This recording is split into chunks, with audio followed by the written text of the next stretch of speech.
Mga Pangulo ng Republika ng Pilipinas. Narito ang mga listahan ng mga kinikilalang Pilipinong Pangulo o pinuno ng Estado sa kasaysayan ng Pilipinas at ang makabuluhang kanilang nagawa. Unang Pangulo, Emilio Aguinaldo, 1898 to 1901.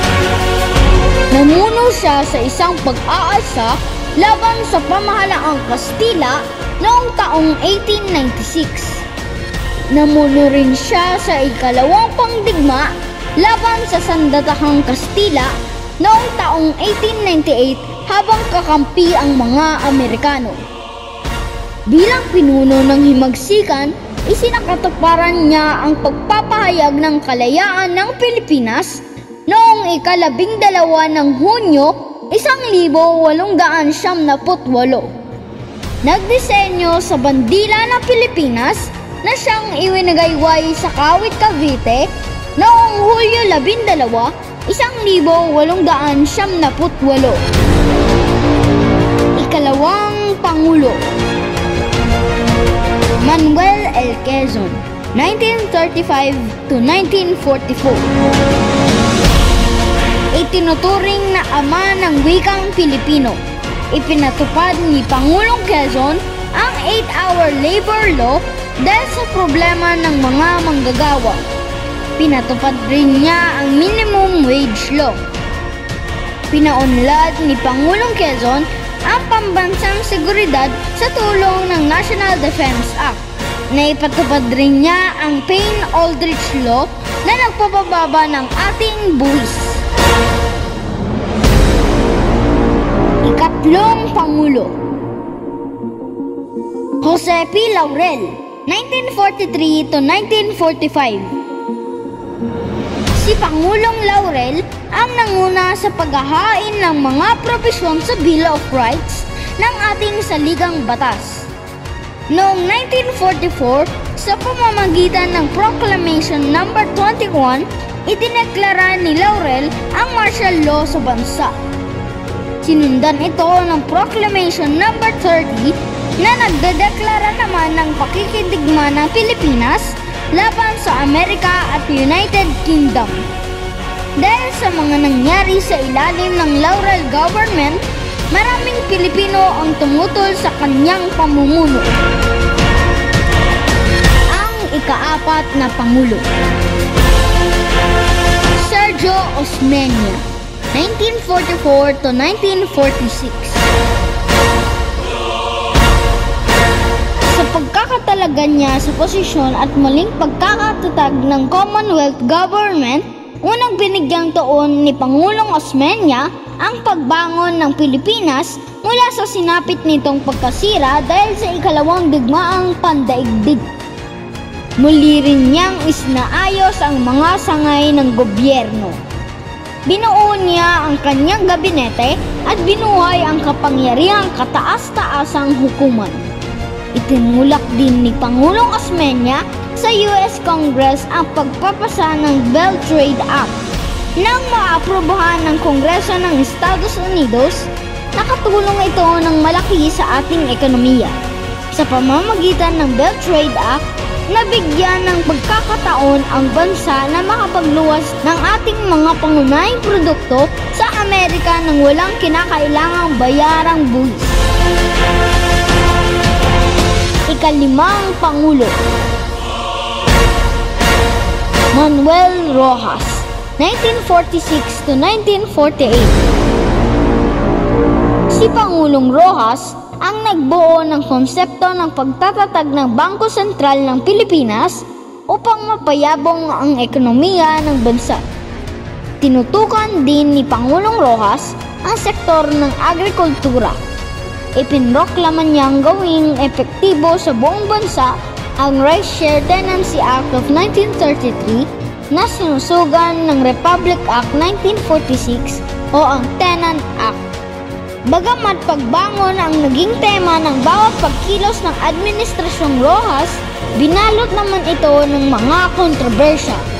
Kabilang dito ang korupsyon sa kanyang pamahalaan at ang pang-aabuso ng militar sa kanayunan na nagpaigting muli sa kilusang makakaliwa ang hukbo ng bayan laban sa Hapon o Hukbalahap na pinamumunuan ng kanilang supremong si Luis Taruk.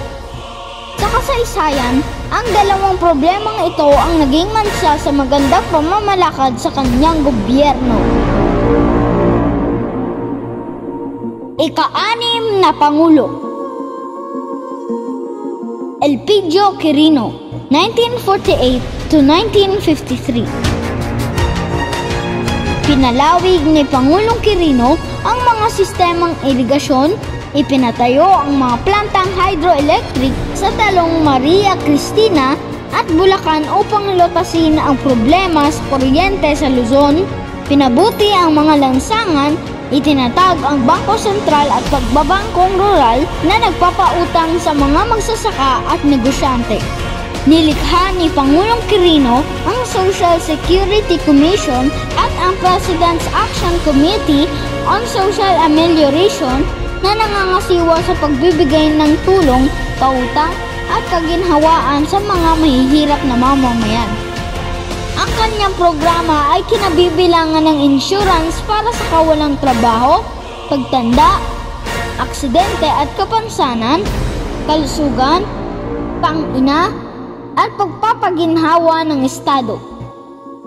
Nabigo si Pangulong Quirino na lutasin ang pagiging hindi pantay sa lupain at kayamanan, lalo na sa mga malalayong pook na rural. Ang problemang ito ang faktor na nagtulak sa paghihimagsik ng Hukbalahap. Ika-7 Pangulo, Ramon Magsaysay, 1953 to 1957. Kilala sa katawagang Mambo Magsaysay. Isa siya sa pinakahinahangaang dating presidente ng bansa. Si Magsaysay ang kauna-unahang punong ehekutibo ng bansa na nanumpa suot ang Barong Tagalog. Sa kanyang termino, literal niyang binuksan ang pinto ng Malacanang sa publiko at matagumpay din niyang napanumbalik ang tiwala ng mga Pilipino sa hukbong sandatahan ng bansa. Tumutok sa pagpapalago ng sektor ng agraryo si Magsaysay. Kabilang sa mga batas na kanyang isinulong upang maisakatuparan ang kanyang mithiin ay ang pagtatatag ng Resettlement and Rehabilitation Administration o NARA na nagbigay ng lupa sa mga wala nito. Nilagdaan din niya ang Republic Act No. 1199 na nagbigay ng seguridad sa trabaho sa mga nagsasaka ng lupang hindi nila pagmamay-ari. Sa pamamagitan naman ng Republic Act No. 821, nagawa rin ni Pangulong Magsaysay na makapagtatag ng Agricultural Credit Cooperative Financing Administration na makapagpapahiram ng kinakailangang puhunan sa mga maliliit na magsasaka. Itinuturing ng kasaysayan ang kanyang administrasyon bilang pinakamalinis na pamahalaan mula sa korupsyon. Sa katunayan, kinilala ang Pilipinas noon bilang second cleanest and well-governed country sa buong Asia. Ika-8 Pangulo, Carlos P. Garcia, 1957 to 1961. Inilunsad niya ang Filipino First Policy o patakarang Pilipino muna. Nagpanatili ng isang istriktong programa ng paghigpit upang maalis ang korupsyon. Sinikap niyang pigilan ang yumayabong na black market at sinikap na pasiglahin ang ekonomiya. Nilabanan din ni Pangulong Garcia ang komunismo sa bansa noong siya ang Pangulo. Sa bisa ng Republic Act No. 1700, ipinagbawal ang pagsapi sa revolusyonaryong organisasyon na sumusuporta sa komunismo. Sinikap rin ni Pangulong Garcia na buhayin ang mga katutubong sining pangkultura upang pagtibayin ang pagkakakilanlang pambansa ng mga Pilipino. Pinaigsi rin ang panahong pagpaparenta ng mga base militar ng Amerikano sa bansa nang hanggang 25 years na lamang mula sa orihinal na 99 years. Ika-9 na Pangulo, Diosdado Macapagal, 1961 to 1965. Una narito ang pagsasabatas ng Agricultural Land Reform o Republic Act No. 3844 na nagbukas ng oportunidad na magkaroon ng sariling lupang sakahan ang mga maliliit na magsasaka sa bansa. Ilan pa sa makasaysayang kontribusyon ni Pangulong Macapagal ang pagtatatag ng Philippine Veterans Bank, ang paglilipat ng paggunita ng ating araw ng kasarilan mula ika-4 ng Hulyo sa ika-12 ng Hunyo. Sa termino ni Pangulong Macapagal, pinalakas ang aksyon ng bansa sa International Tribunal kaugnay sa karapatan na muling mapasakamay sa Pilipinas ang North Borneo o kilala na ngayon bilang Sabah. Ika-10 Pangulo, Ferdinand E. Marcos, 1965 to 1973, 1973 to 1981, 1981 to 1986. Pagsasaayos ng infrastruktura, kuryente, tubig, pagpapatatag ng sistema ng hudikatura at ng sandatahang lakas, paglaban sa kriminalidad at korupsyon ang tinutukan niyang mga proyekto. Siya ang kaisa-isang Pangulo na nakapagpagawa ng pinakamahabang highway sa bansa na tinaguri ang The Backbone of Transportation, ang Maharlika Highway, at siya rin ang nakapagpagawa ng pinakamahabang tulay sa bansa, ang Gandaba Viaduct Bridge, at ito ang tinaguri ang The Major Trade Artery to the North. Bukod sa mga ito, ay napakaraming tulay at kalsada ang ipinagawa at ipinaayos ni Pangulong Marcos. Mga power plants para sa supply ng kuryente sa buong bansa. Siya rin ang nakapagpatayo ng napakaraming state universities, colleges, at mababang paaralan sa buong bansa. Pagpapatayo ng mga gusaling pangkalusugan na magpasa hanggang ngayon ay nananatiling nakatayo at pinakikinabangan ng mga Pilipino. Sa panunungkulan ni Pangulong Marcos, ang Pilipinas ang may pinakamataas na literacy rate sa buong Asia. Ayon sa naging resulta ng isang pandaigdigang survey noong 1995, si Pangulong Marcos o kilala rin sa katawagang Makoy, ang lumabas na pinakamagaling na naging Pangulo ng isang bansa sa buong mundo. Ika-11 Pangulo, Corazon C. Aquino, 1986 to 1992. Ang kauna-unahang babaeng Pangulo ng bansa. Itinatag niya ang revolusyonaryong gobyerno habang hinihintay na maratipikahan ang 1987 Constitution, ang pagre-reforma sa Family Code of the Philippines at ang pagbabago ng istruktura ng ehekutibong sangay ng gobyerno sa pamamagitan ng Administrative Code of 1987. Nagsapribado ng ilang korporasyon na pag-aari ng gobyerno. Sa kabila ng mga positibong naiaambag ng kanyang administrasyon sa bansa, hindi may ikakaila na ang electric power shortage ang isang negatibong aspeto ng kanyang pamumuno na hindi nalilimutan ng ilan nating mga kababayan. Maraming negosyo ang lubhang naapektuhan nito. Ika-12 Pangulo, Fidel V. Ramos, 1992 to 1998. Ang unang problemang ginarap ng Administrasyong Ramos ay ang kakulangan sa supply ng kuryente sa bansa. Sa pagbaba sa pwesto ni nooy Pangulong Cory Aquino, 4 hanggang 12 oras na blackout ang nararanasan ng ating mga kababayan. Pinagkalooban siya ng Kongreso ng dagdag na kapangyarihan upang magbigay lunas sa energy crisis sa bansa. Ginamit ni FVR ang kapangyarihang ito sa pamamagitan ng pagbibigay ng lisensya sa mga independenteng kumpanyang lumikha ng kuryente upang makapagpatayo ang mga ito ng dagdag na power plant sa loob ng 2 taon. Naging aktibo rin ang Ramos administration sa usaping pangkapayapaan sa pamamaraan ng isang kasunduan sa Moro National Liberation Front o MNLF na pinamumunuan ni Nur Mishwari. Naging masigasig din si Pangulong Ramos sa paglaban para sa ating karapatan sa teritoryong pinag-aagawan sa West Philippine Sea. Ang ika-13 Pangulo, Joseph Ejercito Estrada, 1998 to 2001. Si Pangulong Estrada ang kauna-unahang presidente ng bansa na nagmula sa industriya ng pelikula.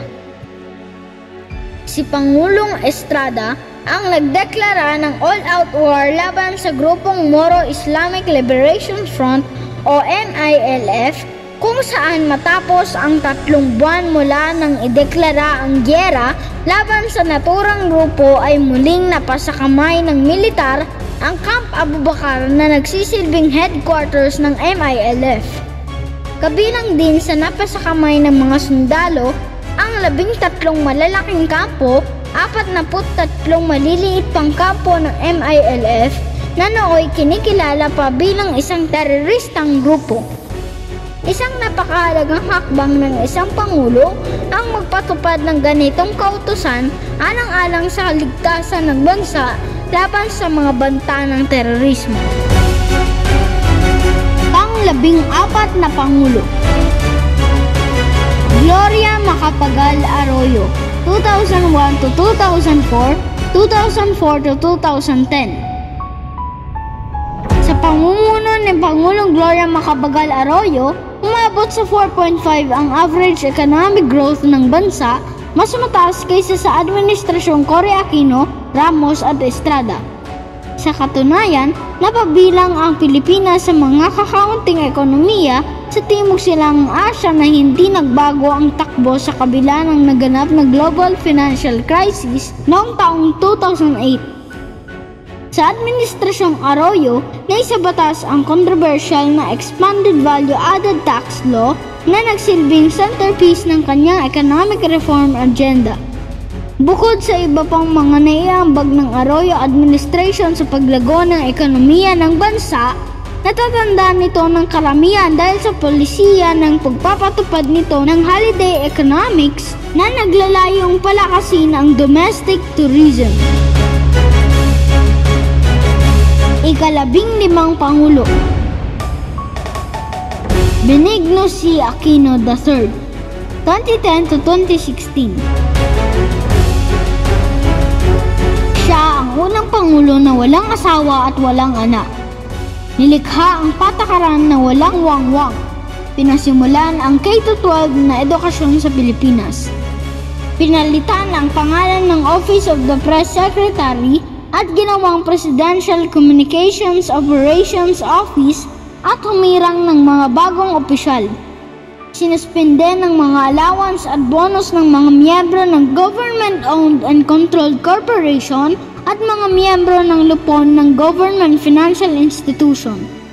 Pinangasiwaan ang 7.1% na paglago ng ekonomiya ng Pilipinas noong 2012. Ika-16 na Pangulo, Rodrigo Roa Duterte, 2016 to 2022. Nakapagpamigay ng lupa sa mahigit na 400,000 na magsasaka sa ilalim ng Department of Agrarian Reform. Mahigit na 2 milyong Pilipino ang nabigyan ng tulong sa pamamagitan ng Malasakit Center. Pagbibigay sa mahigit na 2 milyong estudyante na libreng access sa kolehiyo. Pinagtibay ang pagpapatupad ng universal healthcare sa bansa. Nagpaigting ng war against drugs at sumuko ang kulang-kulang 2 milyong gumagamit ng illegal na droga at naiparehabilitate. nakapagdagdag ng mahigit 100,000 classrooms sa bansa. Mahusay na pagtutok at pagtugon sa pandemya at malawakang pagtatayo ng mga pasilidad upang magamit ng mga pasyente ng COVID-19. Nagpagawa ng mga naglalakihan at nagagandahang mga bagong paliparan at seaports, mahabang tulay, kalsada at iba pang espesyal na utos para sa infrastruktura. Pagbili ng mga makabagong kagamitang pandigma, nakapagpasuko sa mahigit 18,000 rebel soldiers. Bumaba ang crime rate sa bansa. Sinasabi ng karamihan na ang paninilbihan ni Pangulong Duterte ay isang tapat at may malasakit sa mga Pilipino. At ang ika-17 at kasalukuyang Pangulo ng Pilipinas, si Ferdinand Marcos Jr., 2022 to present. Pagbuwag sa mga opisina at ahensyang may duplicated and overlapping functions tulad ng Presidential Anti-Corruption Commission o PACC, Office of the Cabinet Secretary at ang reorganization ng Presidential Communications Operations Office o PCOO. Pagbuo ng mahusay na economic team, pag-iimbita ng foreign investors at pagtugon sa pagkain at agrikultura. Nakapag-award na sa mahigit 10,000 families sa Camarines Sur ng flagship houses, kasalukuyang pagpapagawa ng 1.2 million units of houses as part of Pambansang Babahay para sa mga Pilipino Housing o 4PH. Nagsilbing number 1 salesman ng bansa sa pamamagitan ng aktibong pagpapakilala sa bansa bilang investment destination at nagpalakas ng diplomatic relations sa mga bansang kanyang pinuntahan. Sa kanyang pag-upo, isinulong niya ang isang foreign policy na friends to all, enemy to none. Pinalakas ang pag-aangkin ng bansa sa pinag-aagawang teritoryo sa West Philippine Sea.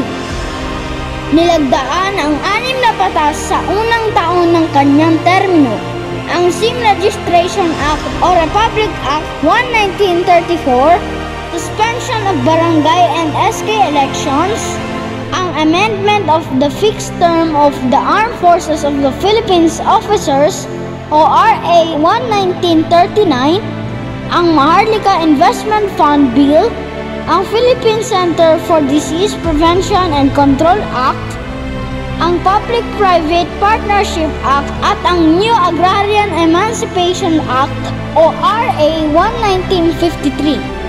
Ang pagpapatibay at modernisasyon ng hukbong sanggatahan sa pamamagitan ng programang Horizon 3, pag-acquire ng mga makabagong sandatang panglupa, panghimpapawid, at pandagat na kinakailangan sa pagtatanggol ng ating soberanya at marami pang mahahalaga at makabuluhang accomplishments para sa ating bansa.